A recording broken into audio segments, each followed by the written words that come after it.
So in this video, I would discuss 3S formula जो मुझे 100 से ज़्यादा टॉप ऐसे स्कोरर्स की कॉपीज पढ़ने के बाद में पता चला। एंड यहाँ पे मैं मेरे सारे ऑब्जर्वेशंस एंड लेसन्स इस वीडियो में शेयर करूँगा, जिसको अगर आपने ध्यान से समझ लिया तो भले ही ऐसे कितना ही ज़्यादा अनसर्टेन हो रहा हो अभी के टाइम पे, but you will be able to score 140 plus marks in ऐसे क्वाइट ईजिली। सो इस वीडियो को आप एंड तक जरूर से देखना because it will help you a lot. And if you want full PDF of this lecture you can download it from my Telegram channel. You can also access free resources from my website and इन दोनों का link मैंने comment section में दे रखा है। साथ ही आप ऐसे प्लेलिस्ट को भी चेकआउट कर सकते हो, उसमें और भी वीडियोज हैं that would help you. So overall firstly let's understand why ऐसे डिजर्व्स स्पेशल अटेंशन। तो ऐसे देखो 250 मार्क्स का पेपर है एंड यहाँ पे आपको काफ़ी कम एफर्ट लगाना पड़ता है compare to GS. And difference ये है कि जहाँ पे ऐसे पेपर में सिलेबस अनडिफाइंड है, जीएस में काफ़ी हद तक वो डिफाइंड है। जीएस में हमें पता है कि हिस्ट्री में क्या है, वर्ल्ड हिस्ट्री में क्या है, पॉलिटी में क्या है, बट ऐसे का जो सिलेबस है that is not quite defined. इसके बाद में जीएस में फैक्चुअल है, यानी कि आपको पॉइंट लिखने हैं और उनके एग्जाम्पल या फैक्ट लिखने हैं इस तरीके से। बट ऐसे paper is quite philosophical, ethical, abstract है। यहाँ पे कुछ भी राइट रॉन्ग ऐसा कुछ भी नहीं है। टोटल मार्क्स जीएस पेपर्स के 1000 है एंड ऐसे पेपर के 250 है। यहाँ पे जीएस 1 to 4 की मैं बात कर रहा हूँ। टॉप स्कोरर्स जो रहते हैं इन जनरल उनका स्कोर 100 से 110 आता है, जबकि ऐसे में 135 से लेके 155 तक भी आप लेके जा सकते हो। और ओवरऑल अगर देखें तो जितना एफर्ट, मतलब एफर्ट टू मार्क्स रेशो देखें तो ऐसे ऑफर्स हाईएस्ट मार्क्स पर एफर्ट रेशो। तो जितना भी आप एफर्ट ऐसे में डालोगे that would give you quite higher return compared to GS paper, but only if you are following the 3S formula जो आज के टाइम पे यूपीएससी में वर्क कर रहा है। सो ओवरऑल जीएस में आपका कवरेज होना चाहिए, लेकिन ऐसे रिवॉर्ड करेगा स्ट्रक्चर को, कितनी डेप्थ ऑफ आर्गुमेंट है, आपने कितने अच्छे से रिफ्लेक्ट करा है, अपनी थॉट प्रोसेस कैसे दिखाई है, ये मैं आगे डिस्कस करूंगा कैसे करना है, एंड फ्लुएंसी को। इसके बाद में ऐसे पेपर का एक बार अगर हम फॉर्मेट देखें तो ऐसे में 2 सेक्शन है, section A and B, and हर एक सेक्शन से आपको एक ऐसे चूज करना होता है एंड इन टोटल आपको 2 ऐसे लिखने होते हैं। हर एक ऐसे आपके 125 मार्क्स का होता है। टोटल टाइम जो है वो 3 आवर्स का है और इच ऐसे के लिए आपके पास में 1.5 आवर्स है, ठीक है, जिसमें से प्रेफरेबली 15 मिनट्स आपके ब्रेन स्टॉर्मिंग के लिए होने चाहिए। ओवरऑल कितने वर्ड काउंट का लिखना है तो 1000 से 1200 वर्ड्स का आप ऐसे लिख सकते हो। इसके बाद में 3 पिलर फॉर्मूला जिसके बारे में बात कर रहा था, तो जो 3S फॉर्मूला है उसमें फर्स्ट पिलर है आपका स्ट्रक्चर, सेकंड है substance, and third and the most differentiating and important factor is soul, क्योंकि यही मिसिंग है, इस कारण से नंबर नहीं मिलते। हम सोचते हैं स्ट्रक्चर काफी अच्छे से हमने कर लिया, सब्सटेंस हमने अच्छे एग्जाम्पल डाले थे, क्योर डाले, बट सोल मिसिंग थी आपके ऐसे में। तो वो जब तक सोल नहीं आएगी, ऐसे in my opinion is heart to heart connection. आपकी जो बात है वो दिल से दिल तक जानी चाहिए, ठीक है। एग्जामिनर के दिल तक अगर आप पहुंचोगे तो आपको बहुत अच्छे नंबर मिलेंगे। नाउ स्ट्रक्चर में क्या आएगा, स्ट्रक्चर में आएगा आपका फॉर्मेट, फ्लो कैसा है, ट्रांजिशन कैसा हो रहा है, ये सब कैसे करना है, ये I would be discussing ahead. Substance like depth, arguments आपने कितने दिए, एग्जाम्पल कैसे दिए, कितनी डाइवर्सिटी एंड डायमेंशंस आपने कवर करे हैं, एंड फाइनली सोल। सोल क्या है, इमोशनल इंटेलिजेंस, क्या एग्जामिनर समझ पा रहा है, ओरिजिनलिटी ऑफ थॉट समझ पा रहा है आपके ऐसे से, वो भी मैटर करता है। इसके बाद में पिलर 1 डिस्कस करें तो स्ट्रक्चर बड़ा सिंपल रखना। स्ट्रक्चर में फर्स्टली आता है इंट्रो, जिसमें आपके 100 से लेके 150 वर्ड्स तक का आपको इंट्रो लिखना है। प्रेफरेबली ये अटेंशन ग्रेविंग होना चाहिए और आपकी एक टोन जो है, आपका जो एक कैरेक्टर है वो एग्जामिनर के सामने रखना चाहिए, है ना। और ये काफ़ी इंटरेस्टिंग होना चाहिए मेरे ओपिनियन में, क्योंकि अगर इंट्रोडक्शन आपका अच्छा है तो आपका एक पॉजिटिव फर्स्ट इम्पैक्ट पड़ जाता है, तो वो आपको अच्छे मार्क्स फेच कराने में भी काफ़ी मदद करता है। इसके बाद में सेकंड जो है वो है बॉडी, जो कि 700 से 800 वर्ड्स की रहेगी, और इसमें हम 5-7 डायमेंशन करेंगे मेनली, जिसमें से 3 डायमेंशन आपके रहने चाहिए जो सपोर्ट करेंगे थीसिस, 2 या 3 डायमेंशंस आपके एंटीथीसिस, एंड 1-2 आप दे सकते हो फॉर वे फॉरवर्ड, ज़्यादा भी दे सकते हो, 8 मैक्स 3, इससे ज़्यादा नहीं करते। एंड कंक्लूजन में आपको 120 से 150 वर्ड का लिखना है, जितना हम इंट्रो लिख रहे हैं उतनी साइज का कंक्लूजन होगा, सेम साइज के, और एक कुछ इंसाइट, होप, ऑप्टिमिस्टिक फ्यूचर आपको दिखाना है कंक्लूजन में।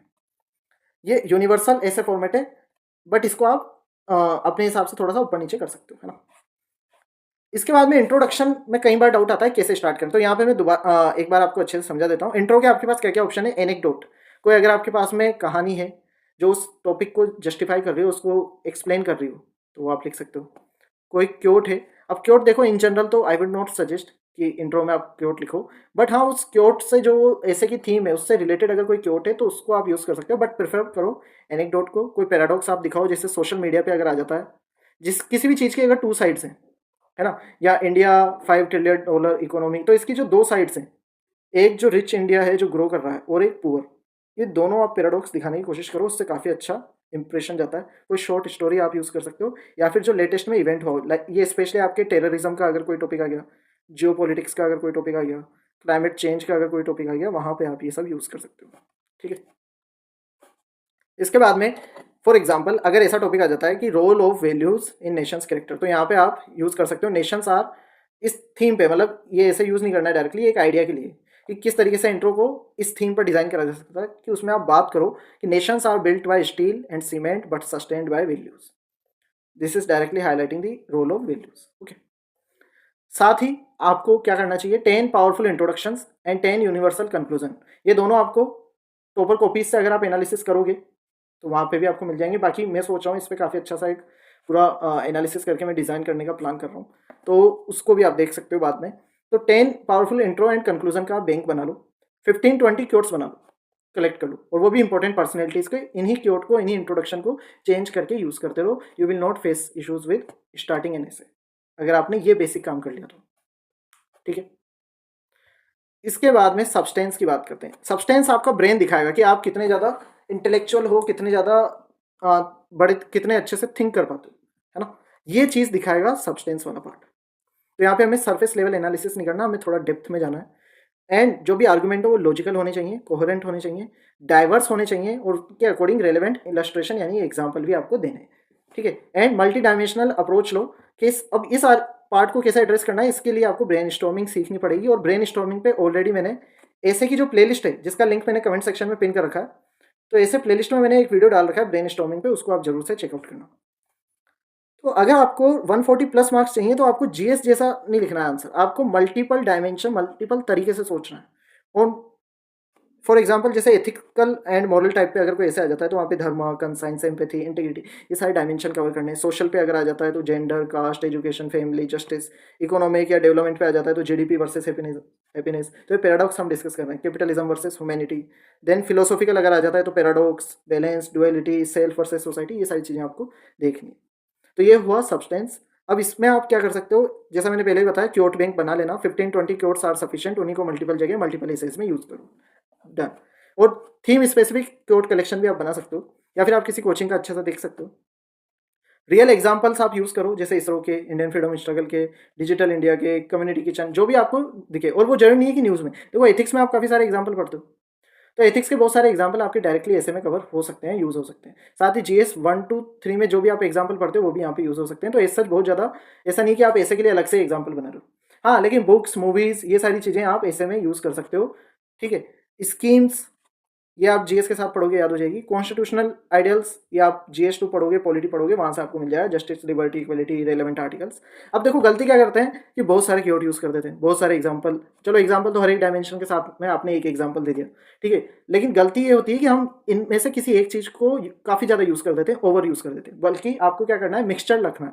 जैसे आपने एक या दो कीवर्ड यूज कर लिए, ठीक है, फिर आपने एक या दो, एक बुक का नाम यूज कर लिया, फिर आपने एक या दो स्कीम यूज कर ली, ठीक है, एंड कॉन्स्टिट्यूशनल वैल्यूज का एक रेफरेंस दे दिया।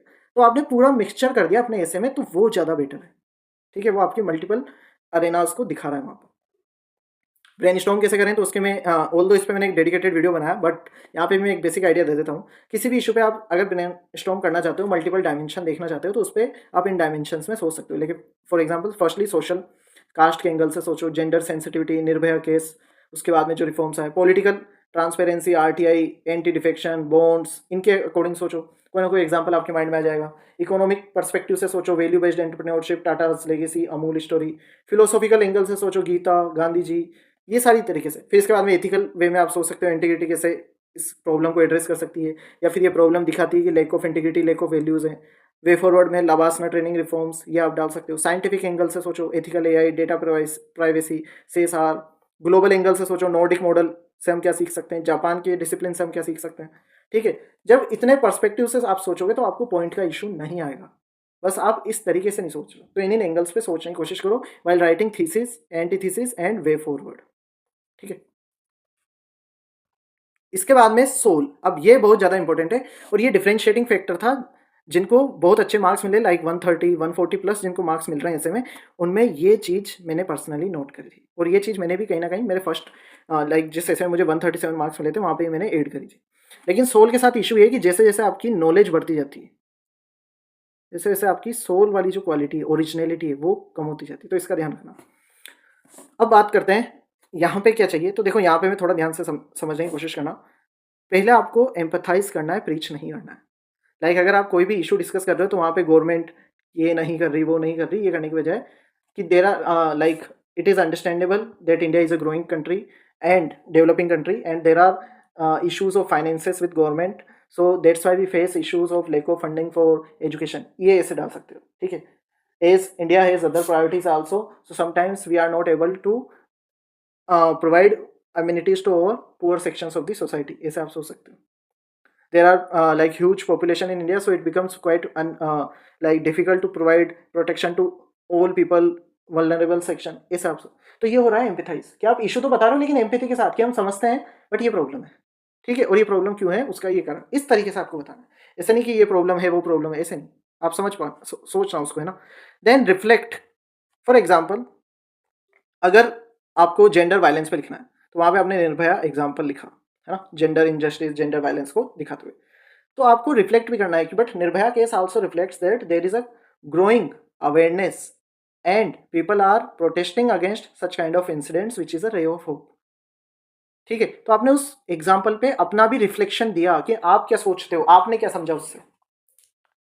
ठीक है, फॉर एग्जाम्पल अगर आपको टेक में देखना है कि it like currently we are not able to develop any tool like ChatGPT, AI tool, but there is a debate and growing efforts by Indian government as well as companies, तो ये हो गया reflection. सिर्फ इतना सा example नहीं लिखा आपने कि भाई अभी इंडिया कोई मेजर एआई चैटबॉट नहीं डेवलप कर पाया, टेक में हम इतना आगे नहीं है एआई में, आपने ये भी लिखा कि we are doing some more things, we are making efforts, तो ये होता है रिफ्लेक्शन।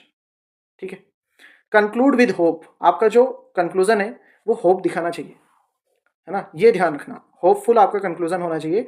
इट्स, और उसको आप ऐसे कर सकते हो कि वे फॉरवर्ड जब सजेशन आप दे रहे हो उसके बाद में कि if they suggestions are implemented we can see in India या फिर वर्ल्ड, फिर वहाँ पे अपना विजन दे दो कि ये अच्छी चीज़ें हैं जहाँ पर। ठीक है, तो इससे क्या होगा, एग्जामिनर को ये लगेगा कि एस्पायरेंट थिंक करता है, इस एस्पायरेंट में डेप्थ है, सिर्फ ये डेटा यूज नहीं कर रहा है यहाँ पे जीएस की तरह, और overall this aspirant is a civil servant material, ये दिखाना बहुत ज़्यादा जरूरी है और ये आप सोल से ही दिखा सकते हो। तो ये डायमेंशन सबसे ज़्यादा इंपॉर्टेंट था। अब ये और क्या क्या तरीके हैं, तो क्योट आप यूज़ कर सकते हो, जैसे Nations greatness is measured by how it treats weakest. Original insight आप दे सकते हो कि वर्ल्ड जीडीपी की तरफ भाग रहा है लेकिन इंडिया की ट्रू पावर गांधीयन वैल्यूज़ में। कॉन्ट्रास्ट आप दिखाओ कि इंडियाज रूटेड डेमोक्रेसी एक तरफ तो और दूसरी तरफ पॉपुलिज्म ग्रो कर रहा है through out the world. Vision आप दो कि next generation should let next generation inherit a nation जो कि सिर्फ स्काई स्क्रैपर्स पे ना हो बल्कि कैरेक्टर से बना हो, तो ये होता है विजन। इस तरह की लाइन्स आप एड कर सकते हो। अब यहाँ पे मैंने एक सैम्पल ऐसे का ब्रेकडाउन करा है, the journey is more important than the destination. तो यहाँ पे आप बेसिक एनेक्डोट से स्टार्ट कर सकते हो, जैसे एक क्लाइंबर से, रियल हाइपोथेटिकल जो भी आपको अच्छा लगे, जिन्होंने एवरेस्ट चढ़ा, तो वो जो एवरेस्ट की उनकी जर्नी थी, it was not for the summit, it was for the discipline, जो उन्होंने इनर क्वालिटीज डेवलप करी थ्रू दैट क्लाइंबिंग। फिर आप एक डायमेंशन, तो यहाँ पे मैं सिर्फ थीसिस वाले डायमेंशन दे रहा हूँ, बाकी इसके काउंटर में भी आप डायमेंशन सोच सकते हो। तो firstly ethical point of view से आप देख इसको कनेक्ट कर सकते हो कि जो गीता है धर्म, वो भी यही मैसेज देती है कि हमारे कर्म पे हमें फोकस करना चाहिए। इस तरीके से आपको माइथोलॉजी से कनेक्ट करना है। पर्सनल ग्रोथ पे आप फोकस कर सकते हो कि journey builds your skill and that skill is more important than outcome. Education, governance, global dimension आप ऐड कर सकते हो। फिर इसके काउंटर आर्ग्यूमेंट, एंटीथेसिस भी आप दे सकते हो कि sometimes journey is destination is even more important. For example vaccine development, अगर वैक्सीन डेवलप ही नहीं होती तो कोई फायदा ही नहीं होता। रेस्क्यू मिशन अगर आप कर रहे हो कहीं पे, ठीक है, तो वहाँ पे destination people, saving people's life is important. तो ये तरीके की चीज़ें आप एंटीथेसिस में डाल सकते हो। फिर आप सजेशन अपना आउटलुक क्या होना चाहिए, कैसे हम बैलेंस करें बोथ को, कैसे how we can achieve both, ठीक है, वो आप डाल सकते हो। फिर कंक्लूजन में फिर से आप फिलोसॉफिकल ग्राउंडिंग पे लाओ, जैसे कोई आप क्योट यूज कर सकते हो, success is a journey not a destination. तो उसी क्योट से रिलेटेड है बट ये थोड़ा सा डिफरेंट है। तो इस तरीके से आपको एक ऐसे को बाइफरकेट करना होता है अलग अलग तरीके से। इसके बाद में क्योट बैंक, तो यहाँ पे थीम वाइज मैंने क्योट दिए हैं। फॉर एग्जांपल एथिक्स के लिए अगर एथिकल थीम पे कोई आ जाता है तो आप गांधी जी का क्योट यूज कर सकते हो, in matters of conscience law of majority has no place. हमें कंसाइंस की सुननी चाहिए। गवर्नेंस पे आ जाता है तो पावर वाले डायमेंशन में आप ये क्योट यूज कर सकते हो, पावर करप्ट्स। वुमेन पे आ जाता है तो educate a women man and you educate a individual, educate a women you educate a nation. या आप इस तरीके क्योट यूज कर सकते हो। इनोवेशन पे अगर थीम है तो necessity is the mother of invention. तो ये क्योट बैंक इस तरीके से आप बनाओ जो थीम वाइज हो, ठीक है, ताकि रेडीमेड आप उसको यूज कर सको। अब 30 डेज का एक प्रैक्टिकल प्लान मैं आपको बताऊंगा, जिसको अगर आपने फॉलो कर लिया तो आपको कभी भी इशू नहीं आएगा कि how you should write your एसे। तो इसको आप फॉलो करना, और काफी सिंपल प्रोसेस है। पहले 5 दिन हम गलती क्या करते हैं, हम सीधे ये स्टेप करते हैं, we try to write 1 full essay, वो भी हर हफ्ते। वो आप करने की पोजिशन में ही नहीं हो if you are a beginner. What you need to do, understand the structure जो मैंने अभी ऊपर बताया, एंड रीड 10 टॉपर एसेज। उनके एसेज पढ़ो और उनसे ऑब्जर्वेशन नोट डाउन करो, जैसे मैंने नोट डाउन करी। फिर उसके बाद में जो नेक्स्ट 5 डेज है 6 to 10 ऐसे लो पीवाईक्यूज के, पीवाईक्यू का एक टॉपिक लो, एक इंट्रो लिखने की कोशिश करो, एक कंक्लूजन उस पीवाईक्यू का, और एक बेसिक आउटलाइन ब्रेनस्टॉर्मिंग के जरिए बनाने की कोशिश करो। इसके बाद में 11 से लेकर 20 के बीच में आप हर हफ्ते एक ऐसे लिखना। अब यहाँ से आप स्टार्ट कर सकते हो एवरी सिंगल डे, देन फिर peer review, improvement, polishing themes, ये सब चलता रहेगा। बट ये जो फर्स्ट 2 स्टेप्स है they are the most important ones, क्योंकि अगर थर्ड पे सीधे आ गए तो आप हमेशा ही अनसर्टेन रहोगे अपने हिस्से के लिए। इसके बाद में थीम्स आप कौन कौन सी मास्टर कर सकते हो, यहाँ पे मैंने एग्जांपल दे रखे हैं, इनको आप पढ़ सकते हो। इसके बाद में 10 डूज, इनको बहुत अच्छे से ध्यान रखना ताकि आप 140 प्लस स्कोर ला सको। तो एक इंट्रो बैंक बनाओ जहाँ पे क्योट्स हो, पैराडॉक्सेस हो, मिनी स्टोरीज हो, और ये सब आप टॉपर कॉपीज से भी ले सकते हो डायरेक्टली, जो जो स्टोरीज आपको अच्छी लगे। देन 10 एसेज तो आपको प्रैक्टिस करना ही है before your mains. Dimensions use करने की हैबिट डालो, ऊपर मैंने डायमेंशंस आपको बताया। देन क्योट आप ऐड करो, लेकिन 3 क्योट से ज़्यादा ऐड मत करना। ज़्यादा क्योट्स यूज़ करने से ऐसे थोड़ा सा रोबोटिक भी लगने लग जाता है, ऐसा लगता है ओवर डूइंग हम कर रहे हैं।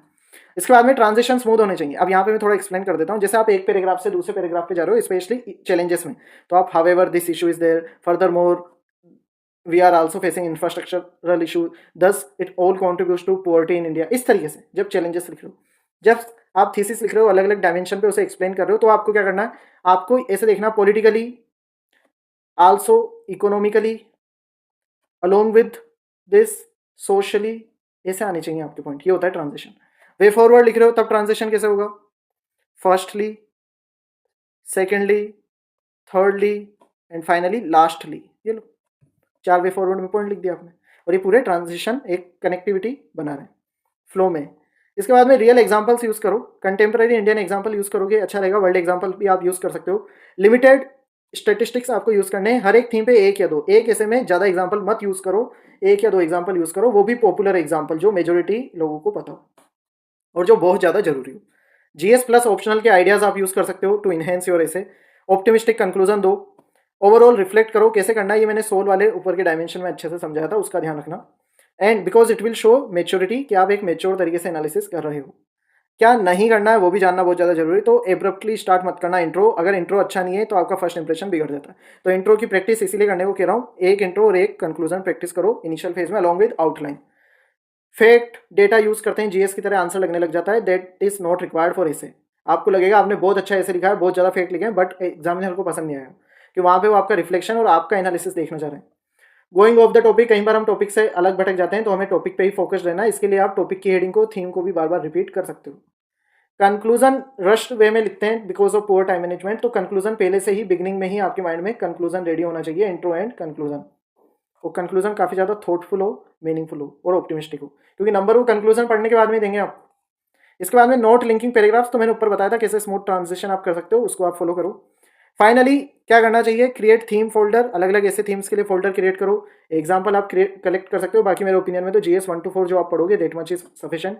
रेगुलर प्रैक्टिस करो, स्पेशली इंट्रो, बॉडी आउटलाइन और कंक्लूजन। पूरा ऐसे लिखने की जरूरत नहीं है, बट ये 3 चीजें प्रैक्टिस कर लो।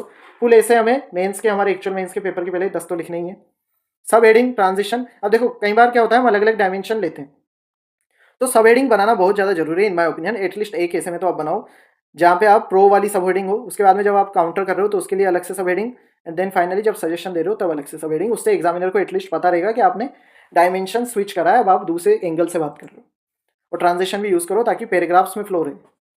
Finally in my opinion, essay is not a test of your memory, it is test of your maturity, reflection and clarity. तो आपको सिटीजन की तरह लिखना है, लीडर की तरह सोचना है और पॉलिसी मेकर की तरह स्ट्रक्चर करना है. If you will do that, you will get very good marks in essay. And if you want to connect with me, you can join my Telegram channel, download free resources from my website, and subscribe to this YouTube channel.